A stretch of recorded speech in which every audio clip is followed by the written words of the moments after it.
جی barrister گور خان صاحب، سوال میرا آپ سے یہ ہے کہ 26ویں آئینی ترمیم جو ہے وہ منظور ہو گئی قومی اسمبلی سے بھی، سینٹ سے بھی۔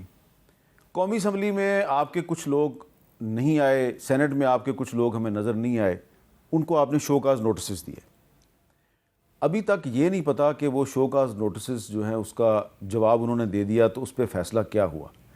اب جب کہ آپ لوگ انہی کے ساتھ مذاکرات کر رہے ہیں جو بقول آپ کی پارٹی کی لیڈرشپ کے 26ویں آئینی ترمیم جب منظور ہو رہی تھی تو جن لوگوں نے ان کو غائب کیا مبینہ طور پہ ایلیجڈلی، اب آپ ان لوگوں سے ملتے ہیں، مذاکرات کر رہے ہیں، تو وہ شو کاز نوٹس جو ہیں وہ پھر آپ وڈرا کریں گے یا وہ چلتے رہیں گے؟ میری صاحب، پارٹی کا ڈسپلن قائم کرنا بڑا ضروری ہے، اور ہم سمجھتے یہ تو ہماری کینڈیڈیٹ تھے اور ان کو ہم نے شو کاز دیا ہے، خان صاحب کی ہدایات کے مطابق دیا، اور ہم جانتے ہیں سمجھتے ہیں سارے یہ کہ ایک بڑا ٹف سچویشن تھا۔ ایک طرف ہمارے کینڈیڈیٹ ایسے تھے جن کو کروڑ کی آفر ہوئی، بلین تک گئے، بٹ وہ ہمارے ساتھ ڈٹے رہے۔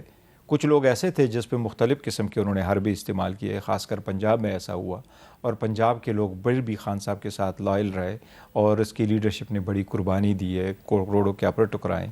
ان کو ہم نے شو کازز دیے as a matter of fact, اور ہم پروسیڈ کرنا چاہ رہے تھے ان کے خلاف اور پروسیڈ کریں گے، لیکن خان صاحب کی پھر ہدایات یہی تھی کہ ان کو فی الحال پن رکھو، کیونکہ ہم باقی کیسز وغیرہ میں بزی تھے، تو اس لیے ہم نے فی الحال اس کو پن رکھا ہوا ہے۔ ایز اینڈ وین خان صاحب کی ڈائریکشن آئے گی تو ان پہ انشاءاللہ تعالیٰ فیصلے ہوں گے۔ یہ ہم کر رہے ہیں، دی ریزن بینگ کہ ہمارا ورکر بھی یہ نہیں چاہتا کہ خان صاحب کے ووٹ اور سپورٹ سے اور اس کے نام سے اور اس کے مینڈیٹ سے لوگ پارلیمنٹ میں آ جائے اور پھر خان صاحب کی اور پارٹی کی جو انسٹرکشن اور ڈائریکشن ہے اس کو بالائے طاق رکھ کر کے وہ ووٹ دے دے، اور یہ ہمیشہ کے لیے ختم نہیں، ہونا لیکن چاہیے۔ زین قریشی نے تو کوئی ووٹ نہیں دیا تو اس کو شو کاز نوٹس دیا گیا۔ آپ یہ نہیں سمجھتے کہ جن لوگوں نے زین قریشی کو ووٹ دیا عمران خان کے نام پر، ٹھیک ہے، وہ یہ آپ سے ایکسپیکٹ کرتے ہیں کہ آپ نے شو کاز نوٹس دیا زین قریشی کو تو آپ کوئی اس کے خلاف ثبوت بھی سامنے لے کے آئیں گے، جو کہ نہیں آیا؟ نہیں، مختلف ہم نے جنہوں نے ووٹ دیا ان کو تو ووٹ بھی دیا ہے، جو باقی کچھ ایسے تھے جنہوں نے ووٹ نہیں دیا، لیکن ہم نے ان کو کہا کہ پارٹی کی دو قسم کی ہدایات تھی۔ وہ ہدایات یہ تھی کہ پارٹی کی انسٹرکشن یہ ہے کہ آپ نے اس ترمیم میں، چاہے وہ سینٹ میں ہو چاہے وہ نیشنل اسمبلی میں ہو، اس میں آپ نے ووٹ نہیں دینا کہ جس وقت بھی یہ ووٹ کے لیے کال ہو جائے، اور دوسری بات آپ نے کے پی میں رہنا تھا ایک سرٹن کہ اس لوکیشن پہ آپ نے رہنا ہے، وہاں سے بھی آپ نے ڈائریکشن فالو کرنی۔ تو جو لوگ وہاں سے سوئچ اوور کر کے کسی اور طرف چلے گئے اور پارٹی کو مطلع نہ کر سکے جو میٹیریل ٹائم تھا، اس لیے ہم نے ان کو دی ہے، لیکن اس کو رکھا ہوا ہے فی الحال ہم نے، اور اس کو تھارولی دیکھیں گے اور اس کے بعد فیصلہ کریں گے۔ اچھا، اب آپ نے اپنے ایک ساتھی ہیں، میں نے شیر افضل مروت صاحب کو بھی نوٹس دے دیا ہے، تو شیر افضل مروت صاحب کو پہلے بھی نوٹس دیا تھا، پھر وہ دوبارہ ایکٹیو ہو گئے، پھر ان کو دوبارہ نوٹس دے دیا، تو یہ کیا، یہ تحریک انصاف پارٹیوں میں میں کیا چل رہا ہے؟ میر صاحب، یہ تو پارٹیوں میں ہوتا ہی رہتا ہے، سارے پولیٹیکل پارٹیوں، اور ہماری پولیٹیکل پارٹی باقیوں سے بہت ڈفرینٹ ہے۔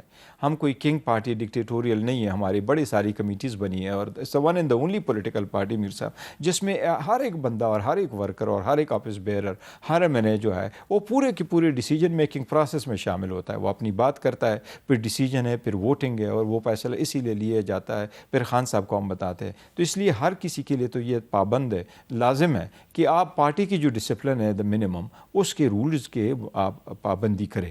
تو اگر کوئی وائلیٹ کرتا ہے تو ہم شو کاز دیتے ہیں، شو کاز ہم نے دیا ہوا، اس کا ایکسپلینیشن آئے گا، اس کی لائٹ میں دیکھیں گے۔ اگر نہیں بنتا کوئی ایکشن نہیں کیا جائے گا، جس طرح لاسٹ ٹائم بھی خان صاحب نے اس کو ویو اپ کر دیا تھا، تو شاید اس مرتبہ بھی ایسا کر دے۔ نہیں ہے تو جس کے خلاف کوئی کارروائی بننا ہوئی تو وہ ہم کریں گے۔ یہ بتائیں کہ عمران خان صاحب پہ تقریباً 200 کے قریب مقدمات ہیں، 200 سے زیادہ۔ گوہر ایوب صاحب کے جو برخوردار ہیں عمر ایوب صاحب، تقریباً 100۔ اچھا، آپ بڑی اچھی بات ہے کہ آپ کو سب کا پتہ ہے۔ جی۔ زرتاج گل صاحبہ جو آپ کی پارلیمانی لیڈر ہیں، ان پہ 50 سے زیادہ۔ جی۔ ٹھیک ہے، آپ پر کتنے مقدمے ہیں؟ میرے اوپر 6۔ صرف 6؟ 6۔ یہ اتنا ڈفرینس ہے ویسے؟ ڈفرینس نہیں، وہ آپ کی بات ٹھیک ہے، وہ کسی پہ زیادہ کسی نہیں، کیونکہ میں زیادہ تر ادھر رہا ہوں، تو میں سپوز کے پی سے لیڈ کر کے ہم نہیں لے کے آیا تو ہماری اوپر کم ہے۔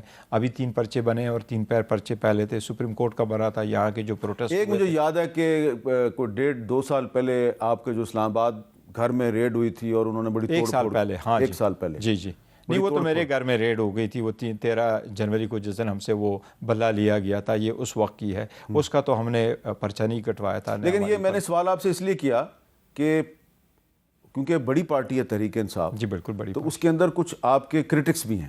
جی بالکل ہے. تو وہ ہم سے یہ پوچھتے ہیں بھائی کہ یہ عمر ایوب صاحب پہ 100 سے زیادہ مقدمے ہیں, زرتاج گل پہ 50 سے زیادہ مقدمے ہیں, تو جو چیئرمین ہے پارٹی کا اس پہ صرف 6, یہ کیا چکر ہے؟ میر صاحب دیکھیں, آپ کے اوپر پرچہ ایک بنے زیادہ بنے, مختلف کے نوعیت کے ہیں, اور یہ کوشش کرنی چاہیے کہ پرچے نہ بنے, بجائے اس کے کہ جی تمہارے اوپر زیادہ ہو, وہ نہیں کرنا چاہیے. یہ ہونی چاہیے کہ پرچے نہ بنے, لیکن جو بھی پرچہ جس کے اوپر بھی بنا ہے وہ بالکل بیس لیس پرچے بنے.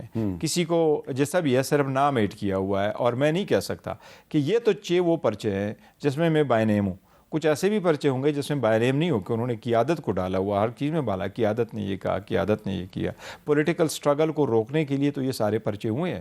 آج تک تو اگر آپ کسی کو دیکھیں تو کیا کسی پہ چوری کا مقدمہ, کسی پہ اور کا مقدمہ, تو یہ تو مقدمہ ایسا نہیں ہے کہ کسی نے کوئی کرائم کمٹ کیا. یہ مقدمہ سمپل اس لیے ہے کہ آپ اگر فریڈم آف ایکسپریشن استعمال کرتے پارٹی کے لیے, ایک پولیٹیکل آواز اٹھا رہے, اور آپ کا آواز کو سمجھا جاتا ہے کہ یہ کسی کی اپوز کرتے ہیں آپ, اور ان کو اپوز لگتا ہے, تو دیر از اے کیس ہے پھر, تو یہ تو نہیں ہونا چاہیے. اچھا, اب آخر میں یہ بتائیں کہ یہ جو آج آپ کی پارٹی اور حکومت کی مذاکراتی کمیٹیوں کے درمیان میٹنگ ہوئی, یہ جو مذاکرات چل رہے ہیں, آپ کو امید ان مذاکرات سے زیادہ ہے, یا جو آپ کے مذاکرات ہیں بیک چینل کہہ لوں یا بیک ڈور چینل کہہ لوں, وہ مذاکرات سے آپ کو زیادہ امید ہے؟ میر صاحب, میں یہ سمجھتا ہوں کہ مذاکرات کامیاب ہونے چاہیے, اور مذاکرات چاہے فرنٹ ڈور سے کامیاب ہو چاہے بیک ڈور سے کامیاب ہو, لیکن مذاکرات ہر صورت کامیاب ہو, اور اس پہ سنجیدگی کا مظاہرہ کرے, اور سیریسنس دکھائیں, نیکنیتی دکھائیں, بیٹھے اور حل نکالے, بجائے اس کے کہ آپ کہیں جی آپ نے مجھے چارج شیٹ کیا اور ہم نے دوسروں کو چارج شیٹ کیا. یہ چارج شیٹ کی بات نہیں ہے, ہم سسٹم کو چارج شیٹ کرتے ہیں, چاہے وہ سسٹم میں وہ بیٹھے ہو چاہے وہ سسٹم میں ہم بیٹھے ہیں, اور اس سے نکلنا ہوگا ہر صورت. اگر ہم یہ نہیں کریں گے تو میں سمجھتا ہوں ہماری جو آنے والی نسل ہے وہ ہمیں معاف نہیں کرے گی, یہ پولیٹیکل سسٹم ہم ڈیمیج کر جائیں گے. بیرسٹر گور خان صاحب, بہت بہت شکریہ. اور اب میں ایک آبزرویشن اپنی آخر میں اپنے ناظرین کے ساتھ شیئر کروں گا. ضرور. دیکھیے ہے کہ ہم نے بیرسٹر گور خان صاحب سے جو اوپن ڈور سے جو مذاکرات ہو رہے ہیں اس کی بھی بات کی ہے, اور جو بیک ڈور سے جو مذاکرات ہو رہے ہیں اس کی بھی بات کی ہے. جو اوپن ڈور سے جو مذاکرات ہوئے ہیں اس میں جو آج حکومتی شخصیات نے جو زبان استعمال کی ہے, جس قسم کی پریس کانفرنسز ہوئی ہیں, اس سے یقیناً آپ نے اندازہ لگا لیا ہوگا کہ وہاں تو زیادہ اتنی سنجیدگی نہیں پائی جاتی, نہ ہی خواہش پائی جاتی ہے کہ مذاکرات کامیاب ہوں. اور جو ایک اور میٹنگ ہوئی جس کو آپ بیک ڈور چینل کی میٹنگ کہہ لیں, جس میں کہ گور خان صاحب موجود تھے, اس میٹنگ کے بارے میں جو گوہر صاحب نے انتہائی محتاط زبان استعمال کیا ہے اور بہت ناپ تول کے گفتگو کی ہے, اور میں ان سے کچھ بڑی بات نکلوا نہیں سکا. تو اس سے لگتا یہ ہے کہ جتنی احتیاط گور خان صاحب نے کی ہے اتنی ہی احتیاط دوسری طرف سے بھی ہو رہی ہے, اور معاملہ اگر کوئی بریک تھرو کی طرف جائے گا تو وہ بیک ڈور سے ہی جائے گا, اوپن ڈور سے نہیں جائے گا.